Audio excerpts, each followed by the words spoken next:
నమస్కారం జ్ఞానాన్ని చేరవేసే smart news income mic మీడియాకు స్వాగతం. ఇప్పటి ముఖ్యాంశాలు. ఏపీలో 10వ తరగతి పబ్లిక్ పరీక్షల ఫీ చెల్లింపు గడువు పెంచినట్టు ప్రభుత్వం ప్రకటించింది. ఆంధ్రప్రదేశ్ ప్రభుత్వం మహిళలకు గుడ్ న్యూస్. స్ట్రీట్ నిధి పథకంలో ఒక మహిళకు 1 లక్ష నుంచి 8 లక్షల వరకు రుణాలు. నేటి నుంచి తెలంగాణ రైజింగ్ గ్లోబల్ సమ్మిట్ ప్రారంభం. 100 ఎకరాల్లో అరేంజ్మెంట్ సిద్ధం. వాయు కాలుష్యంతో ఢిల్లీ ఉక్కిరిబిక్కిరి. తీవ్ర స్థాయిలో కాలుష్య హెచ్చరికలు.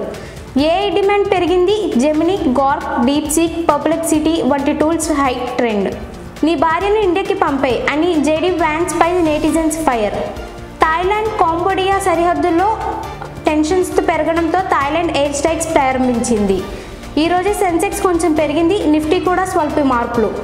బంగారం గ్రాము ధర 12,488గా, వెండి ధర గ్రాముకు 199గా, పెట్రోల్ లీటర్ ధర ₹109.47గా, డీజిల్ లీటర్ ధర ₹97.39గా ఉంది.